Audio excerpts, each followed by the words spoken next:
Hi, I'm Dr. Joe DeMarco, chiropractor and owner of OcraMed Health. Some of the most common questions I get asked in my office day after day involve the knee. Why does my knee click? How can I fix it? If you're one of those people asking those questions, then today's your lucky day because that's exactly what we're going to go over.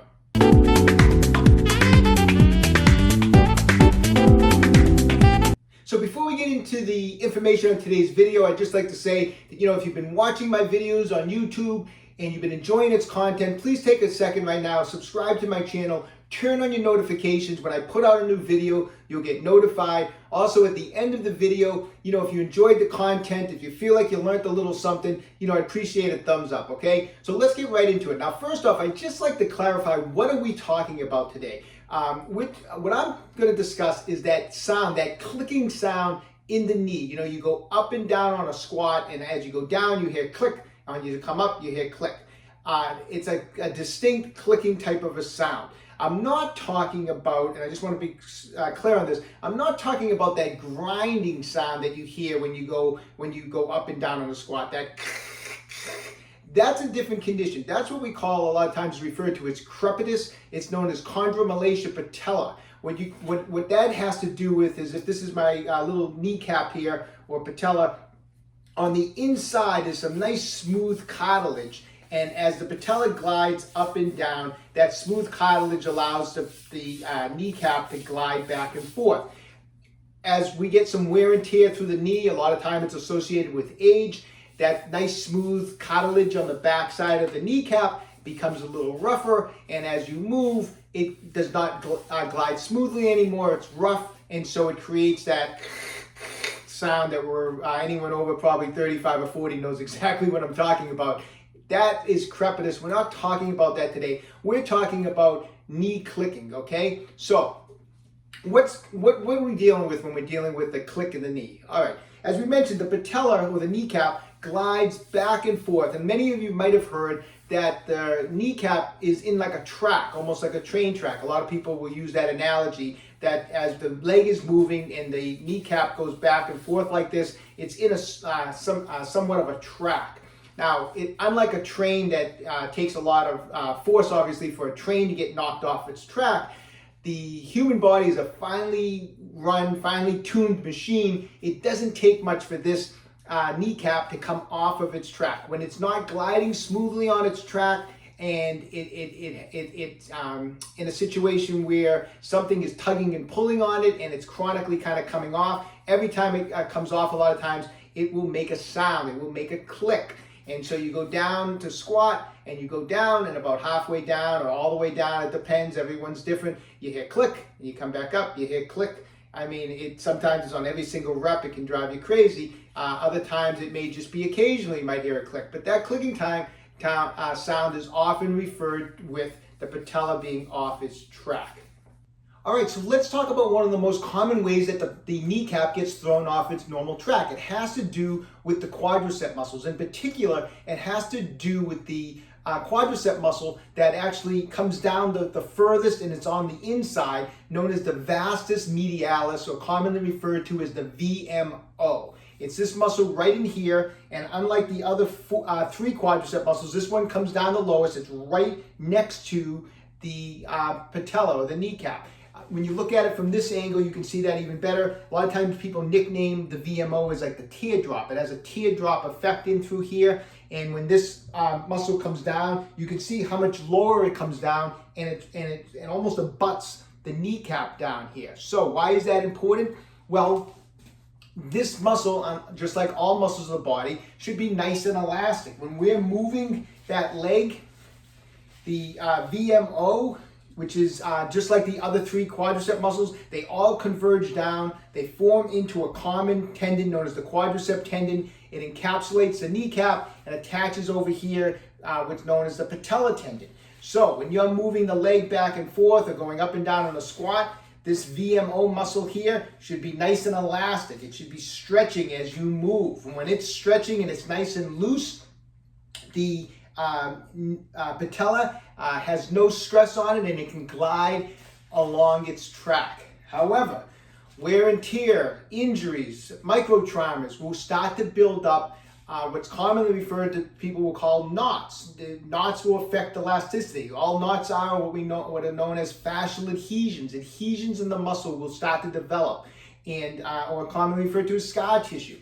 Knots or scar tissue, not as elastic. So if this is my my VMO over here, and I have all this adhesion build up in that VMO, it's going to start to tug and pull.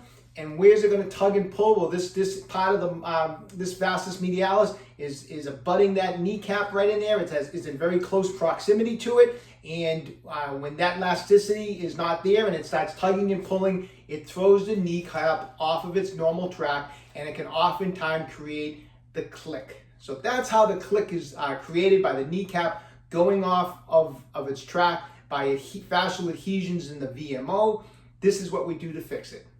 All right, so I've been working on knees for over 30 years now, okay? And I'm gonna show you my favorite, my number one go-to technique when either I'm having tightness in my VMO or a patient comes in with clicking and tightness in their VMO. This is my go-to technique. I'm gonna utilize a soft tissue instrument. This is an FF5 from OcraMed Health. It's stainless steel. There's a lot of these type of instruments on the market, so you don't need an FF5, but there's other ones out there. But this is definitely the way to go. This is stainless steel all the way around. There's a dull edge on this instrument. The reason being is when you drag that dull stainless steel edge along normal muscle tissue is smooth and it's elastic, and this instrument will just glide over the muscle as you glide it along. Fascial adhesions are not smooth, they're not elastic, they're coarse, they're gritty, they're fibrous. If you were to take this over a surface area of adhesions, it will glide over it more in this nature. It will give you this gritty feel as you drag it over, because the edge is catching that rough adhesion, and as you drag it over, it will break down that adhesion like peeling layers off of an onion. So, based on just the anatomy of this VMO, the way it looks, I like using something like this. It almost has the same exact contour, and I'll actually place it right below the VMO. Now, I'll start in a straight leg position. In this position, the muscle is contracted and the VMO fibers, they're shortened. And I will take the edge of this and put it right below where that VMO is. So I kind of hook it just like that. Now, if your VMO isn't too well developed, it's fine. You can just look up the VMO, look up your anatomy to locate exactly where it is. But usually if you're doing something athletic, you're weightlifting, usually the VMO, you're going to be able to find it pretty easily. Like I said, it's on the inside quadricep, right next to the kneecap. So I'm going to have my leg out straight, and I'm going to catch that VMO just at the bottom like that. Fibers are shortened right now. Now, from this position, I'm going to drag that FF5 fascial release instrument up my VMO just like that. However, as I do that, I'm going to lower my leg down to elongate the fibers. So I'm basically doing like a trap release. I'm actually trapping the tissue, and as I drag this edge up the VMO in this direction, at the same time, I'm going to stretch out the fibers by bringing my knee back. So let me demonstrate. I'm going to have the leg out.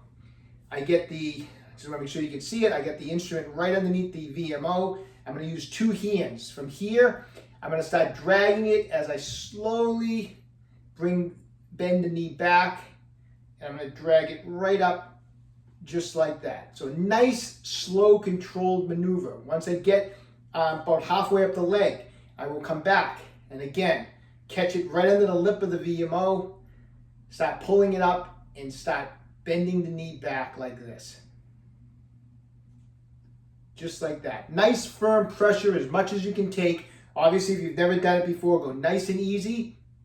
But this is the technique, and I will do this 10 or 12 times, just like that. Now, the following day, if it's really sore, I won't repeat the process. If it feels pretty good the next day, I'll go over it again. Basically, I would recommend doing it every other day. If it's really tight and you're not getting too sore after doing the technique, you can do it every day. But if you're feeling any soreness the next day from the technique, I would definitely skip a day. But that's the number one way that I find to break up and restore elasticity to the VMO. Now, if you don't have an FF5, can you use your thumbs? Yes, you can put your thumbs here and just kind of drag your thumbs up and as you bend your knee. If you have a massage ball, this is a Tai Chi regular, a Tai Chi max, a little bit better than just using your thumbs because you can push the spikes into the VMO and use your hands to push those spikes into the muscle and then drag the ball up as you bend your knee back. That's another great way. And then, of course, I know all of you have massage guns out there. People love massage guns. This is the SRI from OcraMed Health. I'm going to put on this flat attachment just like that. And it's almost the same kind of lip edge to it as my FF5. And what I'll do with this is I will take that attachment and kind of use it in the same way. I love this thing, super quiet. And I will actually put that lip at the bottom of the VMO, this straight edge, and I'll put it here, and I'll bend my knee as I drag this edge up my VMO like that. So this is another great way to get at it, is using that edge tool. Now that edge tool, maybe not all your massages come with it. A lot of massages just have those little round balls. The SRI comes with 8 different attachments, and one of my favorite attachments is this straight edge, because I can, as you can see, I'm going to shut it off for a second, but I'm digging this straight edge right into my VMO. I'm taking that edge right in, and then as I bend my knee back, I'm dragging that up. So it's another awesome way to get to it. But anyways, that's my go-to way. It works awesome. Give it a try. As this muscle loosens up, you're going to start noticing less clicking in the knee. All right, so get working on it. It's an awesome technique. Clicking goes away pretty quick, you know. It's one of those things where I find sometimes fascial release work takes time to break up adhesions, but it almost seems like when you start working on it, even as soon as you start just getting a little bit of elasticity back in the VMO, it really kind of puts an end to the clicking really quickly. So give that technique a try. Best of luck. When you have a chance, visit my website, www.ocramedhealth.com. We have a full line of fascial release products. We have those Tai Chi balls, the FF5, the SRI massage gun. We have some exercise equipment that's available. When you have a chance, check it out. If you'd like to support this page, visit me on Patreon. I really appreciate any support. Enjoying these videos, please subscribe to my channel, OcraMed Health on YouTube. Questions about exercise or injuries, just leave a comment in the comment section below. Do the best I can to get back to everybody. And don't forget, OcraMed Health is here to keep you fit forever.